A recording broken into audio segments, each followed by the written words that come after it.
विश्व पर्यावरण दिवस के अवसर पर उत्तर प्रदेश की राजधानी में यूपी भाजपा प्रदेश मुख्यालय में बीजेपी प्रदेश अध्यक्ष भूपेंद्र सिंह चौधरी ने पर्यावरण दिवस के अवसर पर भाजपा प्रदेश मुख्यालय के परिसर में आंवला का पौधा लगाकर वृक्षारोपण अभियान कार्यक्रम का शुभारंभ किया।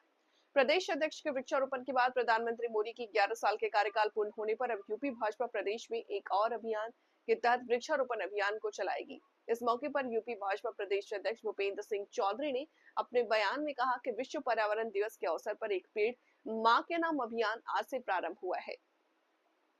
आज सांकेतिक रूप से इस अभियान की मैंने शुरुआत की है। 23 जून से 5 अगस्त तक डॉक्टर श्यामा प्रसाद मुखर्जी के शहीदी दिवस पर लगातार उत्तर प्रदेश की प्रत्येक बूथों पर वृत्त वृत्त रोपित कर इसे अभियान को चलाएंगे। विश्व पर्यावरण दिवस पर आप सभी को बहुत बहुत शुभकामनाएं। बसपा सुप्रीमो मायावती द्वारा ईवीएम को लेकर के दिए गए बयान पर प्रदेश अध्यक्ष का बयान। देश के सभी मतदाता लंबे कालखंड से एवं मात देने के काम कर रहे हैं, जिसमें भारतीय जनता पार्टी लंबे समय से राजनीतिक दल के रूप में काम कर रही है। 20 से 25 सालों से एवं इस्तेमाल हो रहा है और अगर वो जीतेंगे तो अपने पुरुषार्थ पर कोई चर्चा नहीं करेंगे। अगर चुनाव हारेंगे तो सरकारी मशीनरी और चुनाव आयोग पर सवाल उठाएंगे। अभी लोकसभा का परिणाम आया है, विपक्ष के पक्ष में कुछ सीट पर आई तो वहां चुप है।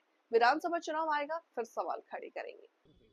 भाई हम सब लोगों ने नीचे करो भाई वृक्षारोपण अभियान प्रारंभ किया है और एक पेड़ माँ के नाम से ही अभियान प्रारंभ हुआ है। आज हमारी पार्टी ने सभी सांकेतिक रूप से ये अभियान प्रारंभ किया है। प्रदेश कार्यालय पर वृक्षारोपण और हमारे सभी जिलाध्यक्षों ने सभी जिलों में वृक्षारोपण करके इस अभियान को प्रारंभ किया है।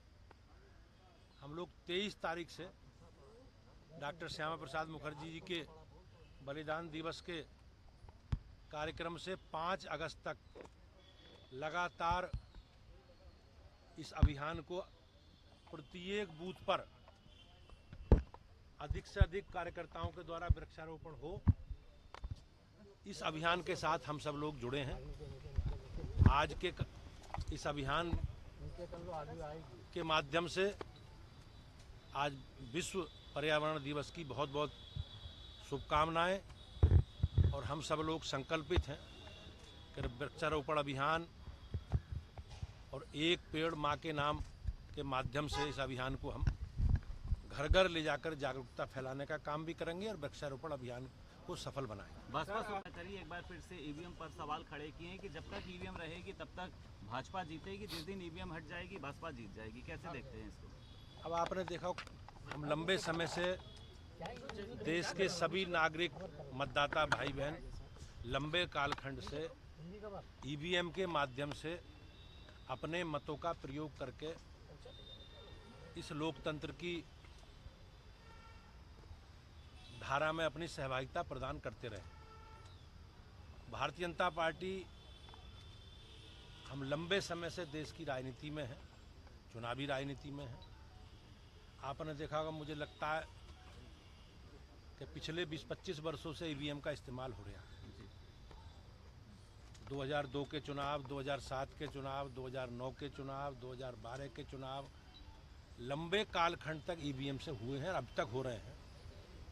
ये विपक्ष का एक एजेंडा है कि जब जीतेंगे तो अपने पुरुषार्थ से जीतेंगे, उसकी कोई चर्चा नहीं करेंगे। जब हारेंगे तो ईवीएम, सरकारी संस्था, सरकारी मिशनरी सबको दोषारोपण करेंगे।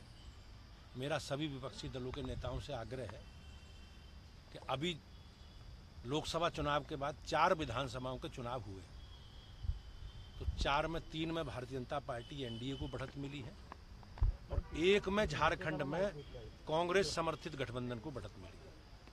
अभी आपने लोकसभा के चुनावों के परिणाम देखे, उत्तर प्रदेश सहित देश में जिस प्रकार के परिणाम आए, तो उस समय तो किसी ने देश के किसी भी विपक्षी दल ने ईवीएम की भूमिका को लेकर प्रश्न नहीं खड़े करे। तो ये कहीं ना कहीं इनकी दूषित मानसिकता है और इनके इन कृत्यों से, इनके इन बयानों से कहीं ना कहीं लोकतंत्र को हम लोग कमजोर करने का काम कर रहे हैं। रामलला के बाद